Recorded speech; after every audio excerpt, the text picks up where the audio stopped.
Oh, welcome to Sonia Sweet News and Dry Humor. I'm going to try my best not to get no noise in this podcast because normally I work at night, but unfortunately last night I couldn't do what I needed to do. So I want y'all to hear this. I don't like the delays. I don't like cancellations. Historically, there's about a 5% of delays that is attributed to staffing issues in our towers. The last couple of days, it's been 53%. And so my message to the air traffic controllers who work for DOT is show up for work. You have a job to do.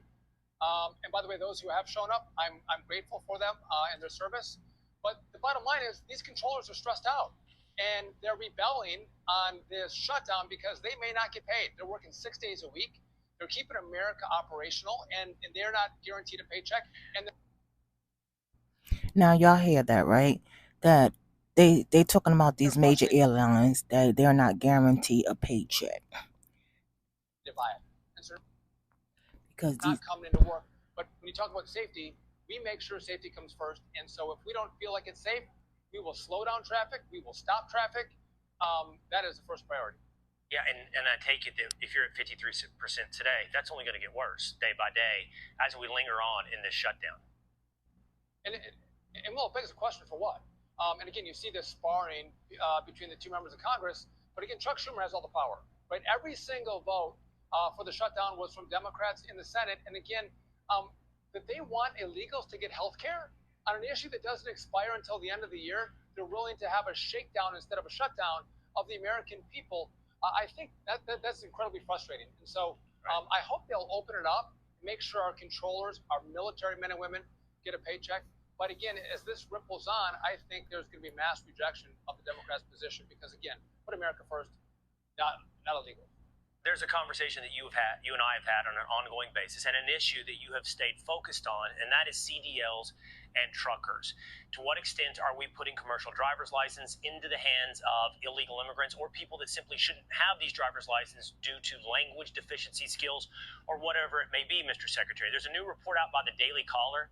It says a Chinese government-tied network trained illegal immigrants to drive big rigs in the United States. I mean, how do we get a handle on this? We've got to control these CDLs. So this is mass fraud and abuse. And what you have is our states, there's 8 of them that weren't verifying the legal status of people who are applying for CDLs. They weren't verifying that they can actually speak English, all required by law. So what I've done is said, listen, if you don't comply, we're going to take significant action.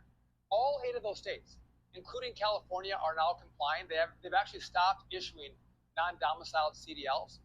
But it's not just danger on the roads, Will. So if you get an illegal license, a CDL in California, you're going to drive across the country. So that risk is not just in California. It'll come to Texas. It'll come to Maine. It'll go to Wisconsin. It goes all over. So that's problem number one. But the fact that you can't speak English, another problem.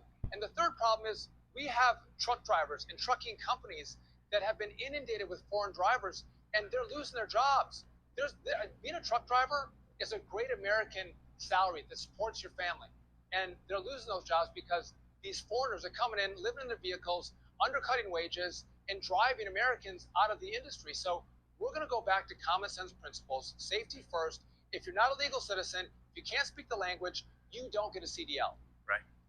I believe, I'm not sure on this, but I believe you're joining me from Alaska today, and there's a reason for that. It's because President Trump on Monday ordered the approval of a 211-mile road through the Alaskan wilderness, and this is designed to, I think, give better access, right, to mining copper, cobalt, gold, and other minerals up in federal lands in the U.S.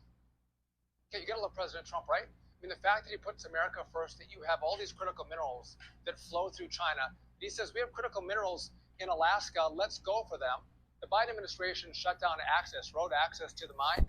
So we here at DOT helped fund, we actually did fund most of it, 211 miles to actually give us access to the mine and make sure we get those critical minerals that stay in America, making sure that we're not leveraged at the behest of China and critical minerals that, go into every electronics, they go into to batteries, to cars. Now y'all hear them speaking about it. They went from speaking about the major shutdown to speaking about CDLs to speaking about minerals. Well, The whole topic was the major airports across the U.S. issued a ground stop delays this Sunday amid the ongoing federal government shutdown. So, New Jersey Liberty International Airport in New Jersey issued a ground delay Sunday afternoon until 12:59 a.m. That was local time the following day, which will be today, with flights delayed around 82 minutes on average, according to the website for the Federal Aviation Administration. So in Boston, a ground stop was issued until 4:30 p.m. local time at Logan International Airport due to disabled aircraft on the runway around 8:30 a.m. yesterday. A staffing shortage reportedly triggered a ground stop affecting flights at Los Angeles International Airport. That ground stop was later lifted, according to KTLA.